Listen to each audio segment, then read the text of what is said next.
여러분, 혹시 옆집 장미는 봄만 되면 수십 송이씩 미친 듯이 만발하는데 왜 우리 집 장미는 잎만 무성하고 꽃이 피지 않을까 고민해 본 적 있으신가요?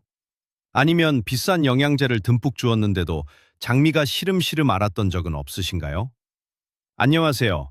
오늘은 봄을 맞이하여 여러분의 정원을 화려하게 뒤덮을 장미, 그 장미를 완벽하게 깨우는 봄철 비료의 모든 비밀을 파헤쳐 보려고 합니다. 많은 분들이 봄이 오면 무작정 비료부터 사서 뿌리지만 사실 장미는 아무 밥이나 먹고 꽃을 피우지 않습니다. 오늘 이 영상에서는 상위 1%의 정원사들만 아는 비료 선택의 비밀과 폭발적인 개화를 이끌어내는 정확한 타이밍을 공개하겠습니다. 비싼 비료가 무조건 좋다는 흔한 착각도 오늘 완벽하게 부셔드릴게요. 영상을까지 보시면 올봄 여러분의 장미는 지금까지 본 적 없는 엄청난 크기의 꽃망울을 터뜨리게 될 것입니다. 기대하셔도 좋습니다. 본격적인 비료 이야기에 앞서 우리는 장미라는 식물의 본질을 조금 이해할 필요가 있습니다. 수백 년 전 야생에서 자라던 찔레나 들장미는 사실 척박한 땅에서도 아주 잘 살아남았습니다. 하지만 지금 우리가 정원이나 베란다에서 키우는 화려한 개량 장미들은 상황이 완전히 다릅니다. 인간이 더 크고 더 화려하고 더 자주 꽃을 피우도록 유전자를 개량해 왔기 때문이죠. 그 결과 현대의 장미는 원예계에서 가장 식탐이 많은 이른바 대식가 식물이 되어버렸습니다. 엄청난 에너지를 쏟아부어 크고 향기로운 꽃을 만들어내야 하기 때문에 그만큼 흙 속의 영양분을 무서운 속도로 빨아들입니다. 겨울 동안 텅 비어버린 흙의 영양 창고를 봄에 제대로 채워주지 않으면 장미는 생존 모드에 들어가 잎만 만들어내고 꽃은 포기해버립니다. 이것이 바로 봄철 첫 번째 식사가 장미의 한 해 농사를 결정짓는 가장 중요한 배경입니다. 첫 번째로 우리가 짚고 넘어가야 할 것은 장미가 잠에서 깨어나는 생리적 신호입니다. 여러분, 달력에 봄이라고 적혀 있다고 해서 장미도 봄을 느끼는 것은 아닙니다. 꽁꽁 얼었던 땅이 녹고 토양 온도가 섭씨 10도 이상으로 서서히 올라가야 장미의 뿌리가 비로소 활동을 시작합니다. 영상의 땅 속에서 미세한 하얀 잔뿌리들이 기지개를 켜며 자라나는 타임랩스 장면이 보인다고 상상해 보세요. 바로 이 잔뿌리들이 비료를 빨아들이는 빨대 역할을 합니다. 하지만 많은 초보자분들이 아직 날씨가 쌀쌀한 이른 봄에 급한 마음에 비료를 듬뿍 주는 실수를 저지릅니다. 이것은 깊은 잠에 빠져 있는 사람 입에 억지로 밥을 밀어넣는 것과 같습니다.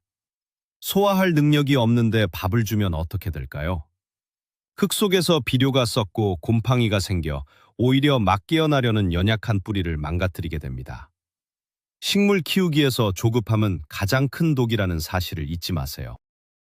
그렇다면 도대체 언제 비료를 주는 것이 가장 완벽한 타이밍일까요? 여기서 아주 유용한 자연의 시계를 하나 알려드리겠습니다. 바로 주변에서 피어나는 봄꽃들을 관찰하는 것입니다. 동네의 개나리가 노랗게 피어나고 장미가지에서 마치 빨간 여드름처럼 생긴 새순이 통통하게 부풀어 오르기 시작할 때가 바로 그 시기입니다. 새순이 붉은 빛을 띠며 약 2cm에서 3cm 정도 자라났을 때 장미는 첫 번째 밥을 달라고 아우성을 치는 것입니다. 화면에 붉고 앙증맞은 장미의 새순이 돋아난 모습이 보인다고 상상해 보세요. 이때가 바로 뿌리도 활발하게 움직이기 시작했다는 가장 강력한 증거입니다. 이 정확한 타이밍에 첫 번째 비료를 투입해야만 장미가 영양분을 스펀지처럼 100% 흡수하여 튼튼한 줄기와 잎을 만들어낼 수 있습니다. 너무 일찍 주거나 너무 늦게 주는 것 모두 득보다 실이 많습니다. 이제 어떤 밥을 줘야 할지 영양 성분에 대해 깊이 파고들어 보겠습니다. 식물에게 필요한 3대 영양소인 질소, 인산, 칼륨에 대해 들어보셨을 겁니다. 이것을 흔히 NPK라고 부르죠. 장미 전용 비료 포장지 뒷면을 보면 5대5대5 또는 10대10대10처럼 숫자가 적혀 있는 것을 볼 수 있습니다. 마치 우리가 건물을 지을 때 철근, 콘크리트, 벽돌이 골고루 필요한 것처럼 장미도 이 세 가지 영양소가 완벽한 비율로 있어야 합니다. 어떤 분들은 꽃을 빨리 보고 싶다며 특정 성분만 들어간 영양제를 주기도 하는데 이는 큰 착각입니다. 영양 불균형이 오면 장미는 기형적인 잎을 내거나 툭하면 병에 걸리기 일쑤입니다. 화면에 세 개의 튼튼한 기둥이 지붕을 안정적으로 떠받치고 있는 든든한 건축물을 상상해 보세요. 이 세 가지 성분이 균형 있게 들어간 종합 비료를 선택하는 것이 봄철 장미 관리에 흔들리지 않는 기본 원칙입니다. NPK 성분 중에서 첫 번째인 질소의 역할부터 아주 자세히 뜯어보겠습니다. 질소는 한마디로 식물의 잎과 줄기를 무성하게 만드는 잎의 영양소입니다. 봄에 새순이 돋아날 때 가장 많이 소모되는 에너지가 바로 이 질소입니다. 화면에 짙고 윤기가 흐르는 건강한 초록색 장미 잎사귀와 질소가 부족해서 누렇게 뜨고 시들시들한 잎사귀를 나란히 비교한 이미지를 떠올려 보세요. 질소를 적절히 주면 잎이 크고 두꺼워져서 햇빛을 듬뿍 받아 광합성을 활발하게 할 수 있습니다. 광합성을 잘해야 꽃을 피울 힘이 생기겠죠? 하지만 여기서 무서운 함정이 있습니다. 질소가 좋다고 해서 너무 과하게 주면 어떤 일이 벌어질까요? 장미는 잎만 무식하게 키우느라 꽃망울을 맺는 것을 잊어버립니다. 게다가 질소를 과다 섭취해 연약하고 뚱뚱해진 잎과 줄기는 진딧물과 같은 해충들이 가장 좋아하는 맛집이 되어버립니다. 모든 적당한 것이 최고라는 진리를 여기서도 확인할 수 있습니다. 자, 그렇다면 폭발적인 꽃을 피우기 위해 가장 중요한 성분은 무엇일까요? 바로 두 번째 숫자인 인산입니다. 인산은 뿌리를 튼튼하게 내리게 하고 가장 중요한 역할인 꽃망울을 크고 아름답게 맺도록 유도하는 꽃의 영양소입니다. 엑스레이로 흙 속을 들여다보았을 때 인산을 듬뿍 먹고 굵고 단단하게 뻗어나간 뿌리와 수십 개의 꽃봉오리가 맺힌 화려한 장미를 상상해 보세요. 특히 봄에 새잎이 어느 정도 자라고 나서 장미가 첫 꽃망울을 준비하는 시기에는 이 인산의 역할이 절대적입니다. 인산이 부족한 장미는 꽃망울이 맺히더라도 콩망울하게 작거나 피기도 전에 뚝뚝 떨어져 버리는 기형적인 현상을 보입니다. 따라서 봄철 장미 비료를 고르실 때는 NPK 비율 중에서 가운데 숫자인 인산의 비율이 조금 더 높거나 최소한 다른 성분과 동일한 수준으로 들어간 제품을 선택하시는 것이 웅장한 장미꽃을 보는 핵심 비결입니다. 세 번째 주요 성분인 칼륨은 장미의 면역력과 전반적인 건강을 책임지는 보약 같은 존재입니다. 칼륨은 식물 세포를 단단하게 만들고 더위나 가뭄, 그리고 각종 질병에 대항할 수 있는 강력한 방어막을 형성해 줍니다. 화면에 커다란 방패를 들고 병충해와 나쁜 날씨를 거뜬히 튕겨내는 튼튼한 장미 기사의 모습을 상상해 보세요. 칼륨이 부족하면 줄기가 흐물흐물해져서 큰 꽃의 무게를 이기지 못하고 고개를 푹 숙이게 됩니다. 또한 여름철 장마가 시작되었을 때 흑점병이나 흰가루병에 아주 쉽게 무너져 버리죠. 봄에 칼륨을 충분히 먹어둔 장미는 1년 내내 장병 치레 없이 건강하게 자랍니다. 심지어 다가올 겨울의 추위를 견디는 힘도 봄에 흡수한 칼륨에서부터 시작된다고 해도 과언이 아닙니다. 식물의 뼈대와 기초 체력을 만들어주는 칼륨의 중요성을 절대 간과해서는 안 됩니다. 우리가 흔히 3대 영양소만 신경 쓰지만 상위 1%의 정원사들은 미량 요소도 꼼꼼히 챙깁니다. 그 중에서도 칼슘과 마그네슘은 숨은 영웅들입니다. 칼슘은 식물의 세포벽을 튼튼하게 만들어 마치 견고한 벽돌집을 짓는 것과 같은 역할을 합니다. 칼슘이 부족하면 새로 나오는 잎이 쭈글쭈글하게 기형으로 변하거나 끝이 타들어가는 증상이 나타납니다.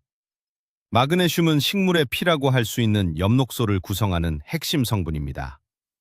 잎의 잎맥은 짙은 녹색인데 잎맥 사이가 노랗게 변색되는 것을 보신 적 있나요? 돋보기로 병든 잎을 들여다보는 모습을 상상해 보세요. 이것이 바로 전형적인 마그네슘 결핍 증상입니다. 마그네슘이 없으면 아무리 질소 비료를 많이 주어도 잎이 초록색으로 변하지 않고 광합성을 할 수 없습니다.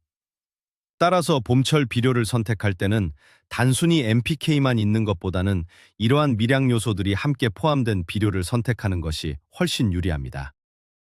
미량 요소 중에서도 장미가 특히 결핍되기 쉬운 것이 바로 철분입니다. 장미 잎이 전체적으로 하얗게 변하거나 연한 노란색으로 탈색되면서 시들시들해진다면 철분 부족을 강하게 의심해 봐야 합니다. 특히 화분에서 오래 키운 장미나 토양의 산성도가 맞지 않아 pH 수치가 너무 높아진 알칼리성 흙에서는 장미가 흙 속에 있는 철분을 제대로 흡수하지 못합니다. 화면에 마치 빈혈에 걸린 사람처럼 창백해진 장미 잎에 철분 영양제를 뿌려주자 다시 생기를 되찾고 푸르게 변하는 마법 같은 장면을 떠올려 보세요. 이런 증상이 보일 때는 흙에 알갱이 비료를 주는 것보다 흡수율이 빠른 액상 철분 영양제를 물에 타서 잎에 직접 뿌려줘주는 연면시비 방법이 훨씬 빠르고 확실한 처방이 됩니다. 사람이나 식물이나 골고루 먹어야 건강하다는 사실을 식물을 키우며 다시 한번 깨닫게 됩니다.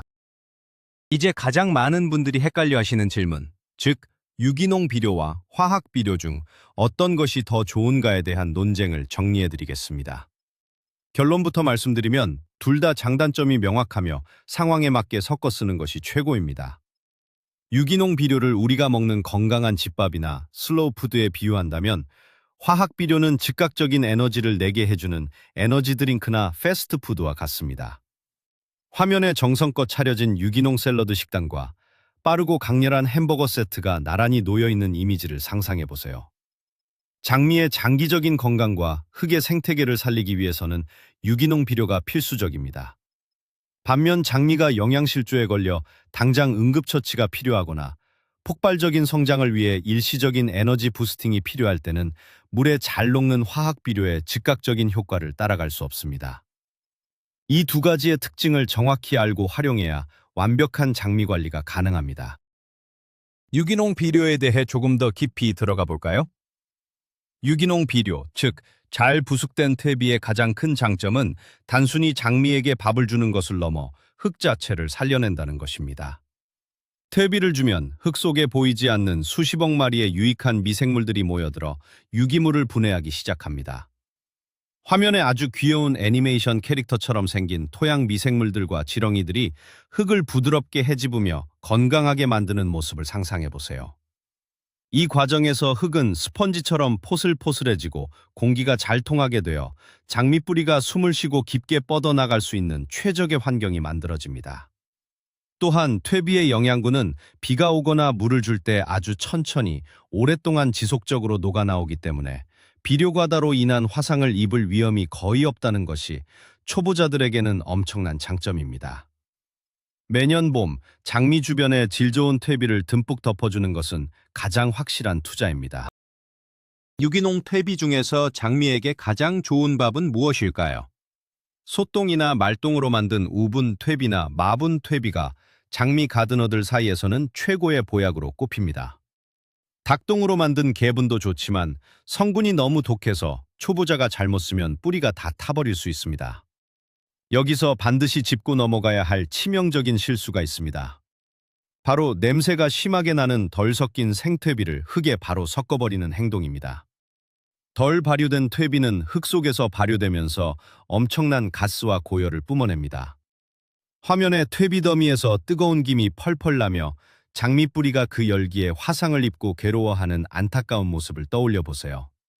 반드시 냄새가 나지 않고 흙처럼 보슬보슬하게 완전히 발효된 완숙 퇴비만을 사용해야 합니다. 만약 어떤 퇴비를 사야 할지 모르겠다면 포장지에 완숙 또는 부숙 완료라고 적힌 제품을 고르시는 것이 가장 안전한 방법입니다. 그렇다면 화학 비료, 즉 무기질 비료는 언제 어떻게 써야 할까요? 화학 비료의 최대 장점은 필요한 영양소가 식물에게 즉시 흡수될 수 있는 형태로 가공되어 있다는 점입니다. 식물이 시들시들할 때 병원에 입원해서 수액 링거를 맞는 것과 같다고 생각하시면 됩니다. 화면에 기운 없는 장미 줄기에 영양수액이 뚝뚝 떨어지며 투입되자마자 이파리가 빳빳하게 살아나는 극적인 장면을 상상해 보세요. 특히 꽃망울이 막 생기기 시작해서 엄청난 에너지가 단기간에 필요할 때 알갱이 형태의 복합 화학 비료를 주면 개화의 품질이 눈에 띄게 달라집니다. 하지만 물에 너무 쉽게 녹기 때문에 적정량을 지키지 않고 듬뿍 주게 되면 토양의 삼투압 현상 때문에 오히려 뿌리 속의 수분을 밖으로 빼앗겨 식물이 말라 죽는 비료 화상을 입게 됩니다. 화학 비료를 쓰실 때는 포장지에 적힌 권장량의 절반 정도만 조금씩 자주 주는 것이 100배, 1000배 안전한 비법입니다. 최근에는 시중에 장미만을 위해 특별히 배합된 장미 전용 비료들이 많이 나와 있습니다. 이런 제품들을 보면 알파파밀이나 골분 같은 고급 재료들이 섞여 있는 경우가 많습니다. 골브는 동물의 뼈를 갈아 만든 것으로 인산이 아주 풍부해서 꽃을 피우는 데 탁월한 효과가 있습니다. 마치 사람이 최고급 스파에서 맞춤형 관리를 받는 것처럼 장미에게 필요한 모든 성분이 황금 비율로 섞여 있죠. 화면에 아름다운 포장지에 담긴 장미 전용 비료를 줄 때 흙 속으로 황금빛 가루가 스며드는 듯한 럭셔리한 모습을 떠올려 보세요. 물론 일반 복합 비료보다 가격은 조금 비싸지만 비료의 성분 비율을 계산하기 어렵거나 이것저것 섞어 쓰기 번거로운 초보자분들에게는 이 장미 전용 비료 하나만 잘 써도 실패할 확률을 극단적으로 낮출 수 있는 훌륭한 선택지가 됩니다. 돈을 조금 더 투자하더라도 안전하고 확실한 길을 걷고 싶다면 적극 추천합니다. 비료의 종류를 선택했다면 이제 흙에 어떻게 뿌려주느냐가 생사를 가릅니다. 아주 흔하지만 치명적인 실수가 바로 장미의 원줄기, 즉 기둥 바로 밑둥에 비료를 산처럼 수북하게 쌓아두는 것입니다. 장미의 기둥 주변에는 비료를 흡수할 수 있는 잔뿌리가 거의 없고 굵은 지지뿌리만 있습니다. 오히려 독한 비료 성분이 기둥에 직접 닿으면 살이 짓무르듯 상처가 나고 병균이 침투하기 쉽습니다. 비료를 주는 올바른 방법은 장미의 잎이 뻗어나간 가장자리 끝부분을 따라 둥글게 선을 긋는 것입니다. 이 선을 전문가들은 드립라인이라고 부릅니다. 화면에 장미를 위에서 내려다볼 때 가지 끝을 따라 흙 위에 커다란 원이 그려지고 그 원을 따라 비료가 골고루 뿌려지는 모습을 상상해 보세요. 식물의 잔뿌리는 바로 이 가장자리 원 아래에 가장 많이 분포하고 있습니다. 이곳에 비료를 주고 흙으로 살짝 덮어주어야 영양분 손실 없이 뿌리가 쏙쏙 빨아먹을 수 있습니다. 알갱이 비료나 퇴비 외에도 봄철 장미 성장에 날개를 달아주는 아주 매력적인 비법이 하나 더 있습니다. 바로 액체 비료를 물에 희석해서 잎사귀에 직접 뿌려주는 옆면 시비입니다. 식물의 잎 뒷면에는 숨을 쉬는 미세한 기공들이 수없이 많이 열려 있는데 이 기공을 통해 액체 영양분이 뿌리를 거치지 않고 다이렉트로 흡수됩니다. 화면에 미세한 안개 분무기로 액상 비료를 뿌릴 때 장미잎이 그 물방울들을 촉촉하게 머금고 순식간에 에너지를 충전하는 시원한 장면을 떠올려 보세요. 이 방법은 장미가 병을 앓고 난 직후이거나 날씨가 너무 흐려 뿌리 활동이 둔해졌을 때 빠른 회복을 돕는 최고의 응급처치입니다. 단, 한낮에 햇빛이 쨍쨍할 때 잎에 비료물을 뿌리면 물방울이 돋보기 역할을 해서 잎이 새까맣게 타버릴 수 있으니 반드시 해가 질 무렵이나 이른 아침 또는 흐린 날을 선택해서 뿌려주셔야 합니다. 비료를 줄 때 사람들이 가장 많이 잊어버리는 절대 불변의 법칙이 있습니다. 바로 물 주기와 비료 주기는 바늘과 실처럼 항상 함께 가야 한다는 것입니다. 토양이 완전히 바짝 말라 있는 상태에서 비료를 주면 비료의 농도가 급격하게 짙어져서 뿌리가 타들어가는 엄청난 스트레스를 받게 됩니다. 마른 스펀지에 진한 물감을 떨어뜨리면 물감이 뭉쳐서 굳어버리는 현상을 상상해 보세요. 반대로 스펀지가 물에 촉촉하게 젖어 있으면 물감이 부드럽게 전체로 퍼져나가죠. 장미의 뿌리도 이와 똑같습니다. 비료를 주기 하루 전날 미리 물을 흠뻑 주어 흙을 촉촉하게 만들어 두어야 합니다. 그리고 비료를 뿌린 직후에도 다시 한번 물을 충분히 주어 알갱이가 흙 속으로 부드럽게 녹아들도록 도와주어야 합니다. 물이 없는 비료는 독약과 같다는 이 강렬한 한 문장을 머릿속에 꼭 새겨두시길 바랍니다. 정성껏 비료를 주었다면 마무리 작업으로 멀칭을 해주는 것이 상위 1%의 관리법입니다. 멀칭이란 볏짚, 바크 혹은 마른 낙엽 같은 것으로 흙의 표면을 이불처럼 덮어주는 것을 말합니다. 비료를 주고 난 흙의 위에 두툼하고 포근한 나무 껍질 이불을 정성스럽게 덮어주는 모습을 상상해 보세요. 봄철에는 날씨 변덕이 심해서 낮에는 덥고 밤에는 춥습니다. 멀칭을 해주면 토양의 온도가 일정하게 유지되어 뿌리가 스트레스 없이 영양분을 소화할 수 있습니다. 또한 비가 강하게 내릴 때 힘들게 준 비료가 빗물에 씻겨 내려가는 것을 막아주고 흙 속의 수분이 증발하는 것도 잡아주는 일석삼조의 엄청난 효과를 발휘합니다. 특히 잡초가 자라는 것을 억제해주기 때문에 장미가 먹어야 할 영양분을 잡초에게 빼앗기는 억울한 일도 방지할 수 있습니다. 비료를 준 후의 멀칭은 선택이 아니라 필수라고 생각하셔도 좋습니다. 모든 장미가 똑같은 양의 비료를 필요로 하는 것은 아닙니다. 장미의 종류와 크기에 따라 밥의 양을 조절해 주어야 진정한 고수라고 할 수 있죠. 예를 들어 담벼락을 거대하게 뒤덮는 덩굴장미는 엄청난 덩치를 유지하고 수백 송이의 꽃을 피워야 하므로 일반 장미보다 최소 한 배 반에서 두 배 정도 많은 영양분을 소모합니다. 화면에 집 전체를 덮을 만큼 거대하게 자란 덩굴장미가 커다란 양동이로 밥을 먹고 그 옆에 앙증맞은 작은 화분에서 자라는 미니장미가 티스푼으로 밥을 먹는 재미있는 비교 장면을 떠올려 보세요. 화분에서 키우는 미니장미에게 덩굴장미처럼 비료를 주었다가는 단 며칠 만에 뿌리가 다 썩어버리고 맙니다. 내 정원에 있는 장미가 덩치가 큰 녀석인지 작고 연약한 녀석인지 먼저 파악하고 포장지에 적힌 권장량을 기준으로 융통성 있게 양을 조절하는 세심한 관찰력이 필요합니다. 만약 욕심이 과해서 비료를 너무 많이 주었다면 어떻게 대처해야 할까요? 비료 과다, 즉 비료 화상의 초기 증상은 잎의 끝부분부터 나타납니다. 잎 가장자리가 마치 불에 그을린 것처럼 갈색으로 바삭바삭하게 타들어가고 식물 전체가 축 늘어지기 시작합니다. 화면의 장미잎 테두리가 새까맣게 타고 그 위에 삐뽀삐뽀 경고등이 번쩍이는 아찔한 상황을 상상해 보세요. 이때는 당황해서 다른 영양제를 추가로 주거나 잎을 함부로 잘라내면 절대 안 됩니다. 가장 빠르고 유일한 해결책은 맑은 물을 어마어마하게 많이 주어서 흙 속에 쌓인 독한 비료 성분을 화분 밑으로 혹은 땅속 깊은 곳으로 씻어내버리는 것입니다.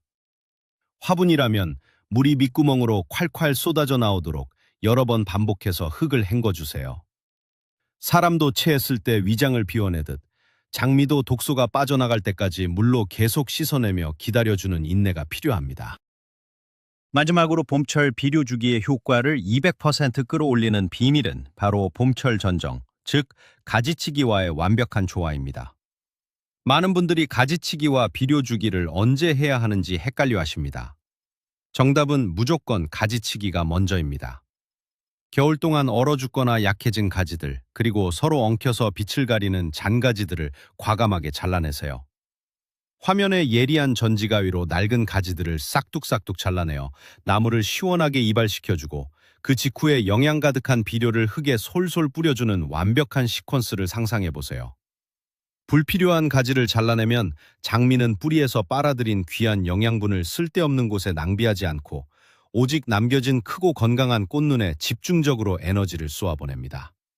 가지치기로 길을 열어주고 비료로 에너지를 밀어주는 이 두 가지 행동이 결합될 때 여러분의 장미는 비로소 정원을 압도하는 거대한 꽃볼을 터뜨리게 될 것입니다.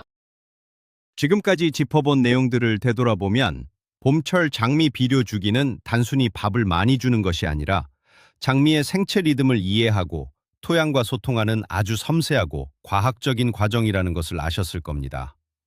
꽁꽁 언 땅이 녹고 붉은 새순이 돋아나는 그 찰나의 타이밍을 잡는 것, 질소, 인산, 칼륨의 비율을 이해하고 장미가 필요로 하는 꽃의 영양소를 집중적으로 공급하는 것, 그리고 퇴비를 통해 흙 속의 생태계를 살리고 수분 관리와 가지치기를 병행하는 이 모든 지식들이 하나로 모였을 때 비로소 상상도 못할 기적이 일어납니다. 올해 봄에는 무작정 비싼 비료를 붓는 실수에서 벗어나 오늘 배운 타이밍과 밸런선스의 마법을 여러분의 정원에 직접 적용해 보세요. 분명 작년과는 차원이 다른 마치 화보에서 튀어나온 듯 웅장하고 탐스러운 장미꽃이 여러분을 반겨줄 것입니다. 오늘 준비한 원예 비법은 여기까지입니다. 이 영상이 여러분의 즐거운 가드닝 라이프에 큰 도움이 되셨다면 꼭 구독과 좋아요를 눌러주시고 주변의 식물 집사님들께도 많이 공유해 주세요. 그리고 여러분만의 특별한 장미 영양제 레시피나 작년에 비료 때문에 겪었던 실패담이 있다면 지금 바로 댓글로 남겨주세요. 여러분의 생생한 경험담이 우리 모두에게 큰 공부가 될 것입니다. 그럼 다음 영상에서 더 푸릇푸릇하고 유익한 식물 이야기로 찾아뵙겠습니다. 감사합니다.